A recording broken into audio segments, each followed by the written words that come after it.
اللهم صل على محمد وآل محمد صلی اللہ علیہ سیدنا محمد وآلہ الطیبین الطاہرین اما بعد فقد قال ابو الحسن علیہ السلام رجب شهر عظیم یضاعف اللہ فیہ الحسنات ویمحو فیہ السیئات۔ ناظرین محترم، ماہ رجب جو بابرکت و باعظمت مہینہ ہے، اور جیسا کہ اس روایت میں بھی امام موسیٰ کاظم علیہ السلام ارشاد فرماتے ہیں کہ رجب ایک ایسا شہر عظیم ہے کہ جس میں پروردگار نیکیوں کا بدلہ چند برابر دیتا ہے، کئی برابر دیتا ہے، وَيَمْحُو فِيهِ السَّيِّئَاتِ، اور اسی طرح سے برائیوں کا خاتمہ کر دیتا ہے۔ یقیناً ماہ رجب کی عظمت اور فضیلت اس طرح سے بھی دوبالا ہو جاتی ہے کہ پروردگار نے اس مہینے کو روایت کی روشنی میں مولائے کائنات علیہ السلام سے منسوب کیا ہے، جس طرح سے ماہ شعبان کو رسول خدا صلی اللہ علیہ وسلم سے منسوب کیا، اور شہر اللہ یعنی ماہ رمضان المبارک کو اپنی ذات سے منسوب کیا ہے۔ اور یہ بھی ایک حقیقت ہے روایت کی روشنی میں کہ رجب اور شعبان یہ دو ایسے مہینے ہیں کہ جو ہمیں ماہ رمضان مبارک میں وارد ہونے کے لیے مقدمتاً ان مہینوں کو ہمیں پروردگار کی بارگاہ میں حاضر ہونے کے لیے اس کی عبادت میں گزارنا چاہیے۔ یعنی ٹھیک اسی طرح سے جس طرح سے ہم کسی مہمانی میں جاتے ہیں، کسی کے یہاں کسی کی دعوت میں جاتے ہیں، کسی کی گھر جاتے ہیں، تو اپنے آپ کو آمادہ کر کر اپنے آپ کو سنوارتے ہیں، سجاتے ہیں، ٹھیک اسی طرح سے جب ہم چاہتے ہیں پروردگار کے مہینے سے اس کی مہمانی میں جائیں، شہر رمضان میں وارد ہوں، تو ہمیں بھی چاہیے کہ رجب اور شعبان میں اس طرح سے اعمال انجام دیں کہ اس کی بارگاہ میں سنور کر اور سجا کر اپنے آپ کو پیش کریں۔ یقیناً رجب اور شعبان میں اگر دیکھا جائے تو چند اعمال کا ذکر کیا گیا ہے، جس میں سب سے بہترین اور برتر عمل جس کی طرف اشارہ کیا گیا ہے وہ ماہ رجب میں روزہ رکھنا۔ معصومین علیہ السلام کی بہت ساری روایتیں اس سلسلے میں پائی جاتی کہ جس میں آپ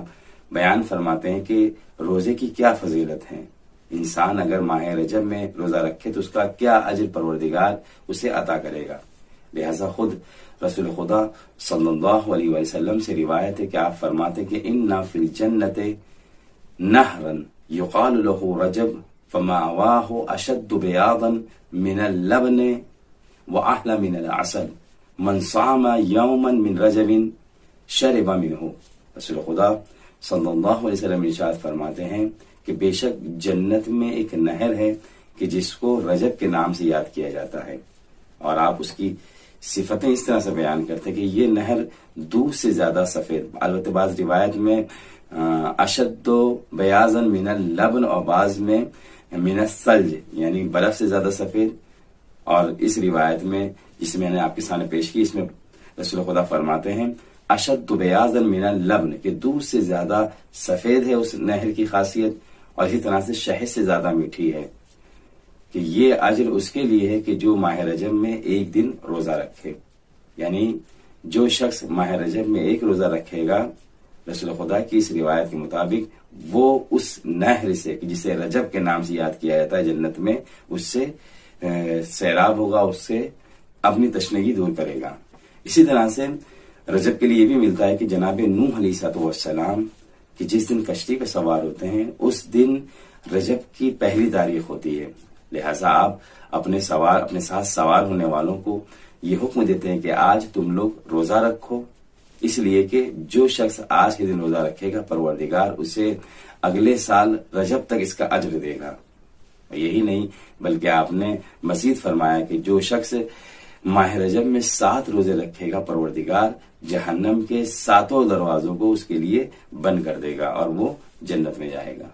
یقیناً اگر ہم کو جہنم کی آگ سے بچنا ہے، اپنے آپ کو عذاب الہی سے محفوظ رکھنا ہے، تو ہمیں بھی اس ماہ رجب میں روزہ رکھنا چاہیے۔ اسی طرح سے صوبان نامی ایک شخص رسول خدا صلی اللہ علیہ وسلم سے ایک حکایت پیش کرتا ہے۔ وہ کہتا ہے کہ ایک دن میں حضرت کے ساتھ ایک قبرستان سے گزر رہا تھا۔ جب میں وہاں سے گزر رہا تھا تو رسول خدا کو میں نے اس کیفیت میں دیکھا کہ کبھی وہ ٹھہر جاتے، کبھی وہ کھڑے ہو جاتے اور کبھی چلنے لگتے۔ میں نے رسول خدا کی اس حالت کو دیکھ کر سوال کیا، یا رسول اللہ آخر یہ ماجرا کیا ہے؟ تو رسول خدا نے جیسے ہی یہ سنا اور آپ گریہ وزاری کرنے لگے، رونے لگے۔ ہم نے اس حالت کو دیکھ کر رسول خدا کی ہم بھی گریہ وزاری کرنے لگے، رونے لگے۔ بالآخر رسول خدا صلی اللہ علیہ وسلم نے فرمایا کہ ثوبان، اس قبرستان میں کچھ ایسے لوگ ہیں پروردگار کے عذاب میں مبتلا ہیں، میں ان کی چیخوں کو سن رہا ہوں اور مجھے ان کی چیخوں کو سن سن کر رونا آ رہا ہے۔ مجھے ان پر رحم آیا اور میں نے پروردگار کی بارگاہ میں دعائے مغفرت کی، جس کی وجہ سے ان کے عذاب میں کمی آ گئی۔ اس کے بعد رسول خدا ثوبان سے کہتے ہیں، ثوبان، جو لوگ اس قبرستان میں عذاب میں مبتلا ہے، اگر یہ لوگ ماہ رجب میں ایک دن روزہ رکھ لیتے اور ایک رات قیام کر دیتے تو پروردگار انہیں اس دردناک عذاب میں مبتلا نہ کرتا۔ آخر میں پروردگار سے یہ دعا ہے، پروردگار ہمیں بھی اس ماہ رجب میں کم سے کم ایک روزہ رکھنے کی توفیق عنایت فرما۔ والسلام علیکم۔